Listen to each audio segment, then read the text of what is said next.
Como saber se estou passando por uma provocação de Deus ou um ataque do diabo? Já passou por uma situação difícil na vida e fica refletindo todos os dias se isso é uma provocação de Deus ou um ataque do diabo para te derrubar? Como saber diferenciar esse tipo de situação? Como sabemos que estamos passando por uma provocação ou um ataque do diabo? Olá, tudo bem? Aqui é do canal Como Entender a Bíblia. A primeira coisa que tenho a te dizer é que não se desespere diante dessa dúvida. Nem sempre é tão fácil sabermos exatamente se aquilo que estamos vivendo é uma provocação ou uma tentação.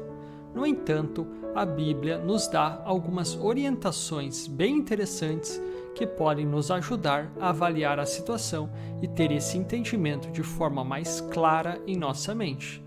Tentação ou provocação. 1. A primeira coisa bastante clara na Bíblia é sobre a relação entre a tentação e Deus. Observe o que se diz. Ninguém, ao ser tentado, diga, sou tentado por Deus, porque Deus não pode ser tentado pelo mal, e Ele mesmo a ninguém tenta. Tiago, capítulo 1, versículo 13. Esse texto nos leva ao entendimento claro de que Deus não é o autor da tentação quando essa ocorre em nossas vidas. A tentação sempre vai ocorrer com a permissão de Deus, pois Ele é o soberano, mas nunca pela ação direta dele. 2. Mas por que Deus não tenta as pessoas? Quando analisamos a tentação, percebemos que ela acontece sempre visando trazer a pessoa a uma vida de erro e pecado, a uma vida de distância de Deus. Daí Deus não usar a tentação, pois ela é destrutiva. Quem trabalha com a tentação é o diabo, é o mundo, é a nossa carne.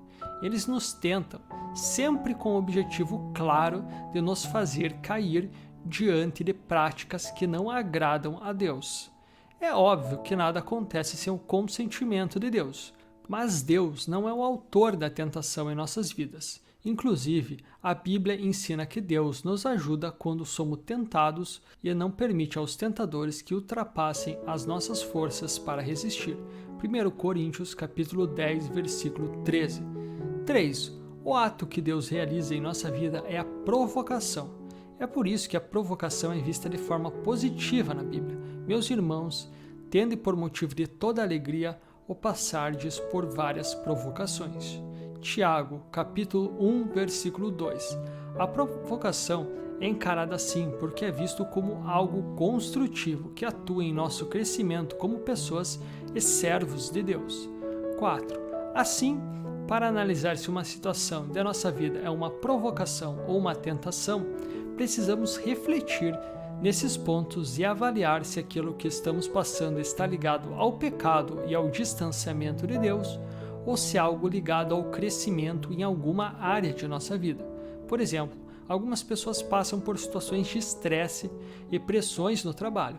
Esse tipo de situação pode ser uma tentação ou uma provocação. Se as pressões estão vindo de uma forma normal e estão te forçando a exercer mais a paciência e a fé, são provocações. Mas se são pressões que estão vindo, por exemplo, por causa de estar fazendo desvios no caixa da empresa ou saindo com aquela colega de trabalho que é casada, então estamos diante de uma tentação. 5. Às vezes não é fácil saber exatamente o que estamos vivendo, se é provocação ou tentação. Nesse caso, o melhor a fazer é intensificar a vida com Deus e buscar a cada dia colocar o coração na presença de Deus pedindo auxílio. Um caso como esse aconteceu com Jó. Ele não sabia ao certo os objetivos de todo o sofrimento que passava, pois era um homem íntegro e mesmo assim estava passando por situações terríveis. Em alguns momentos, certamente, ele se questionou se o que se passava era provocação ou tentação, ou se os dois juntos, mas se manteve firmado no Senhor e no final teve uma compreensão melhor das coisas que sofreu. Eu te conhecia só de ouvir, mas agora os meus olhos te veem. Jó, capítulo 42, versículo 5.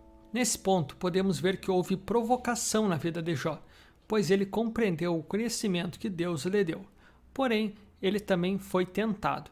Veja o que a esposa dele disse a ele. Então, sua mulher lhe disse, ainda conservas a tua integridade? Amaldiçoa a Deus e morre. Jó, capítulo 2, versículo 9. Essa era certamente a voz destrutiva do tentador, querendo afastar Jó da presença de Deus. Não se esqueça de se inscrever no canal e, se quiser entender mais sobre a Bíblia, baixe o e-book gratuito que está na descrição. Lá eu explico em detalhes o que você pode fazer para entender melhor a Bíblia e ofereço mais algumas super dicas. Que Deus te abençoe.